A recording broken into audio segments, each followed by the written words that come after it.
देखो बेटा, एक बात और कंफर्म, मोलरिटी पढ़ लें, मोलरता। और जब हम किसी चीज की मोलरता पढ़ते हैं, और मैंने क्या बताया, कंफर्म याद रखो कि अगर किसी में मोल आ रहा है तो समझ लो उसकी परिभाषा में विलेय के मोल जरूर लिखा जाएगा, विलेय के मोल जरूर लिखा जाएगा। तो देखो हमने मोल यहां से हमें अंदाजा लगा लेते हैं हम उसको हेडिंग को देखकर कि कौन सी चीज कहां पे जो है कंफर्म हो रही है। तो यहां पर करिए मोल, तो बिलियन के 1 लीटर में बिलियन, विलेय के मोलों की संख्या, बिलियन की मोलरता कहलाती है। पहले समझ लें, बिल्कुल ये तो बात समझ में आ गई हमारे कि बिलियन के 1 लीटर में बिलियन, विलेय के मोलों की संख्या बिलियन की मोलरता कहलाती है। इसे कैसे शो करते हैं हम? इसे कैपिटल एम से शो करते हैं, व्यक्त करते हैं, प्रदर्शित करते हैं, कुछ भी लिख सकते हैं। बड़ा एम बना दिया हमने कहीं, जैसे मान लो हमारे पास लिखा हुआ है 1 एम, तो हम कहेंगे कि इसकी मोलरता 1। हमारे पास आ गया 2 एम, तो हम कहेंगे यार इसकी मोलरता 2 है। अगर हमारे पास आ गया m बटा 2, तो हम कहेंगे यार इसकी मोलरता भाई 1 बटा 2 है ना। अगर हमारे पास आ गया m बटा 10, तो हम बोलेंगे इसकी मोलरता भाई 1 बटा 10 है।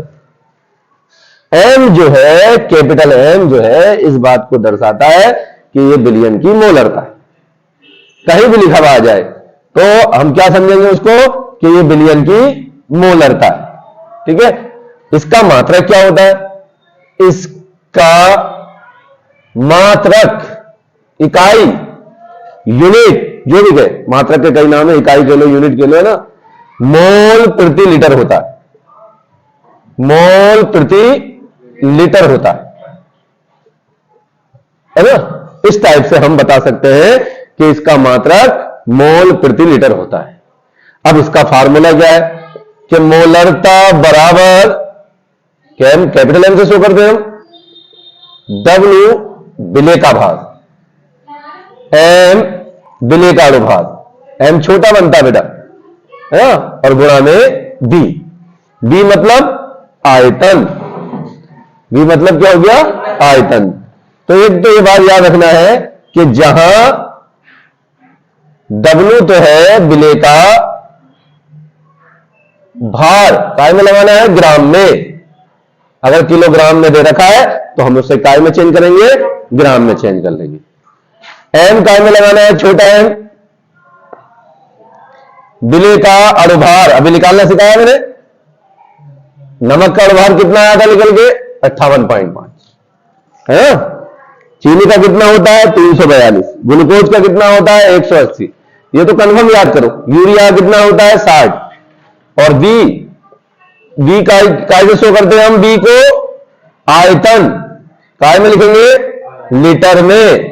अगर ml में दे रखा है तो हम उसे काय में चेंज कर लेंगे, लीटर में चेंज कर लेंगे। ये तो हमारा क्या हो गया? मोलरता, मोलरिटी। अगर पेपर में कहता है कि मोलरता किसे कहते हैं समझाइए, तो हम इतना लिखेंगे खाली कि बिलियन के 1 लीटर में बिलियन, विलेय के मोलों की संख्या बिलियन की मोलरता कहलाती है। इसे कैपिटल M से व्यक्त करते हैं। इसका मात्रक या यूनिट, इकाई जो भी कहे, मोल प्रति लीटर है। बाकी इसका हम क्या करेंगे? सूत्र लिख देंगे। उदाहरण नोट करो।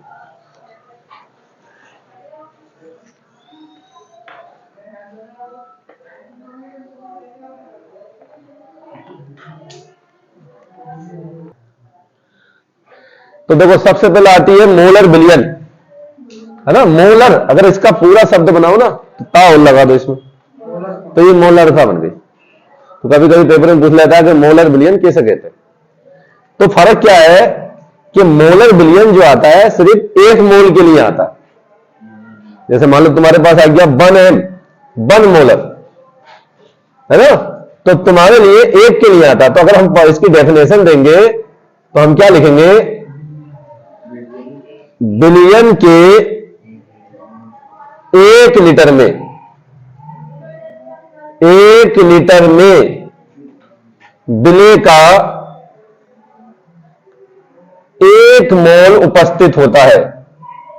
क्या लिखोगे बेटा? 1 मोल उपस्थित होता है या विलीन होता है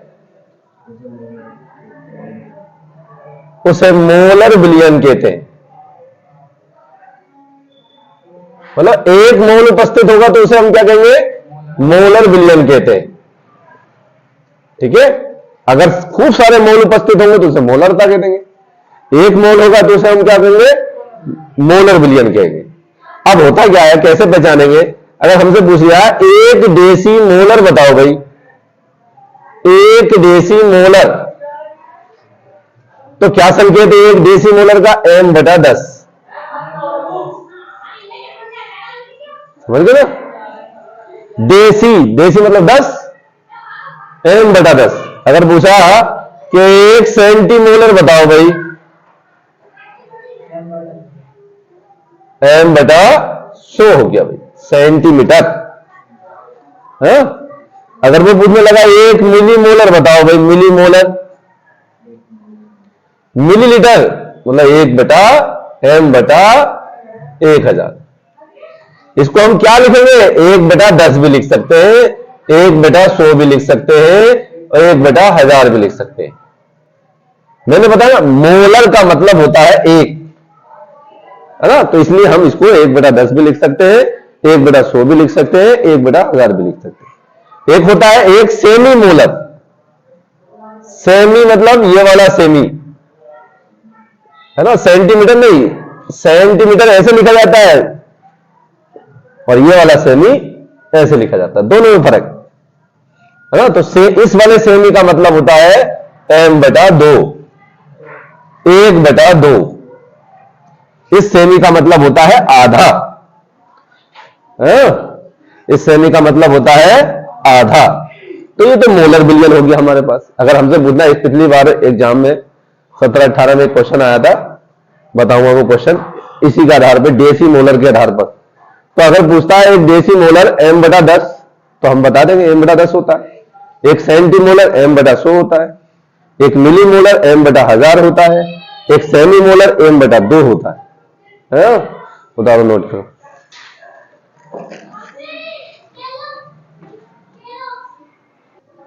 कौन सी राशि मोलरता पर निर्भर करती है? 4 ऑप्शन दे दिया उसने, मोलरता, मोलरता, द्रव्यमान प्रतिशतता, है। तो पहले तो ये बताना चाहिए कि कौन सी चीज ऐसी है जो मोलरता पर निर्भर करती है। मैं तुम्हें बताऊं, हमने अभी तक द्रव्यमान प्रतिशतता पढ़ा बेटा? द्रव्यमान प्रतिशतता सूत्र क्या था? विलेय का भार बटे बिलियन का भार, पढ़ा था? और गुणा में 100। एक पढ़ा हमने आयतन प्रतिशतता बेटा। मैं सब में पहचान बताऊं कि कौन सा ताप पर निर्भर करता है और कौन सा ताप पर निर्भर नहीं करता। बिलियन का आयतन काय में लगाएंगे? ml में, और गुणा में 100। एक बताया मैंने ppm में सांद्रता, बताया था, है ना? विलेय का भार बेटे बिलियन का भार, और गुणा में कितना आया था? 10। हाँ, 10 की पावर 6। एक बताया मैंने अभी मोलरता। अगर मोलरता की बात करें तो W/M गुणा में B। तो ये याद रखना है, ताप पर वो चीज निर्भर करती है जिसमें आयतन होता है ना? देखो इसमें भी आयतन है, तो ये मोलरता काय पे डिपेंड करेगी? ताप पर। देखो इसमें भी आयतन है, तो ये काय पे डिपेंड करेगी? ताप। ये नहीं करेगी, ये नहीं करेगी। अगर हमारे पास ऐसा क्वेश्चन आता है कि कौन सी राशि ताप पर निर्भर करती, तो हम सबसे पहले क्या ढूंढेंगे कि आयतन किसके अंदर है। जिसके अंदर आयतन होगा तो समझ लो वो ताप पर डिपेंड करेगी, और अगर आयतन नहीं है तो वो ताप पर डिपेंड नहीं करेगी। जैसे कि क्वेश्चन आता है, ऐसे भी पूछ सकता है बोर्ड एग्जाम में क्वेश्चन, मोलरता ताप पर निर्भर करती है, क्यों? आंसर क्या लिखेंगे? आंसर है हमारे पास मोलरता ताप पर निर्भर करती है, क्योंकि आयतन ताप पर निर्भर करता है, निर्भर करता है। यह हमारा आंसर होगा। और जिसमें आयतन होगा वो कंफर्म है कि ताप पर निर्भर करेगी। अगर आयतन नहीं है तो वो ताप पर निर्भर नहीं करेगी। पता होना चाहिए हमें, है ना? नोट करो।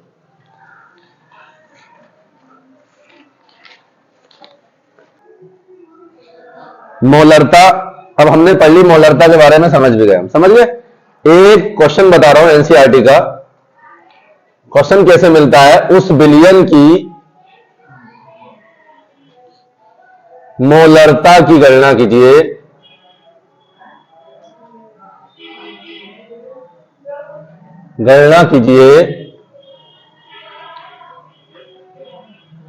जिसमें 5 ग्राम NaOH 450 ml जल में घुला है। ये क्वेश्चन एनसीईआरटी का आ भी गया बोर्ड में, अभी देखोगे तो अनसोल्ड पेपर में तुम्हें कहीं ना कहीं मिल जाएगा, है ना? अब कैसे करोगे देखो, समझ ले। पहले सबसे बढ़िया मोलरता निकालिए, अपने माइंड में डालिए मोलरता निकालिए, मोलरता का फार्मूला लिख लेंगे हम। उसके बाद कह रहा 5 ग्राम NaOH, तो हम लिख लेंगे NaOH का भार कितना है? 5 ग्राम। भार को अंग्रेजी में पता क्या कहते हैं? वेट। इसका मतलब हम इसे W से शो करें, क्योंकि ये विलय है। विलयन उसी का बनता है जो विलय होता है जब जल में घुल जाता है। अब कह रहा है आयतन, आयतन भी दे रखा है, B से शो करते हैं 450 ml। और मैंने एक बात बताई थी कि जो ml होगा उसको हमें लीटर में बदलना पड़ेगा। तो तुम्हें पता है 1 लीटर में कितने ml होते हैं? तो हम इसे 1000 से भाग कर देंगे और 0 से 0 खत्म कर देंगे। अब बहुत से बच्चे ये सोचते हैं यार भाग कैसे दूं?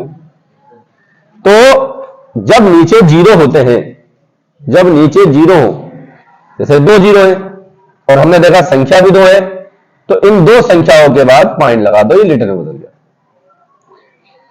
ठीक है ना? भाग करने की जरूरत ही नहीं है।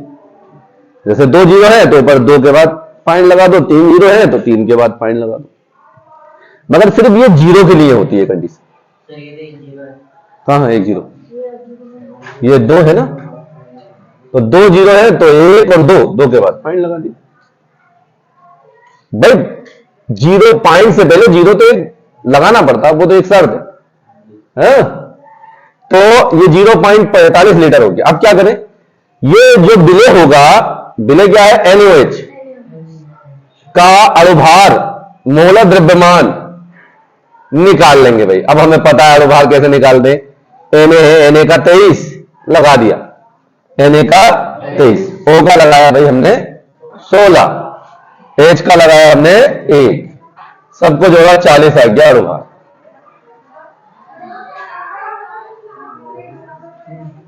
चालीस हो गया। अब मोलरता निकालिए। मोलरता का फार्मूला है हमारे पास W/M गुणा में B। W का मान कितना है? यहां से लगा देंगे 5, M का मान यहां से लगा देंगे 40, B का मान यहां से लगा देंगे 0.45।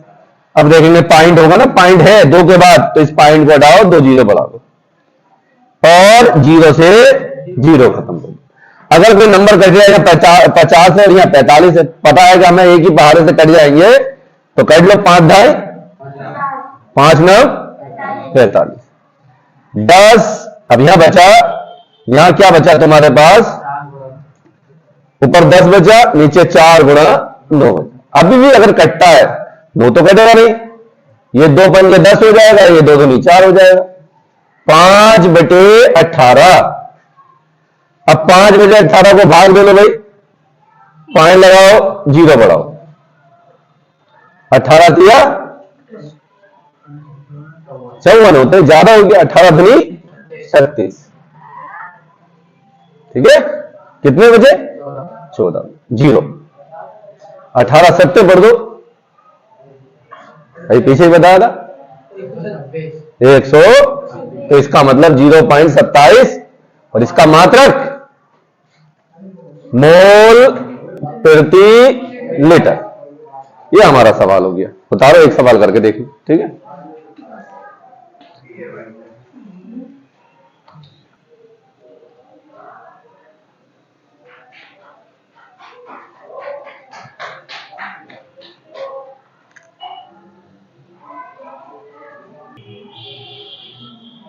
देखो ये सवाल तो हो गया, सिर्फ थोड़ा चेंज कर लो, पूरा सवाल करके दिखाओ। यहां पे 250 ml कर लो बस, और करके दिखाओ। 450 की जगह 250 ml कर दिया मैंने, बाकी मान वही छोड़ दिए मैंने ना। करो,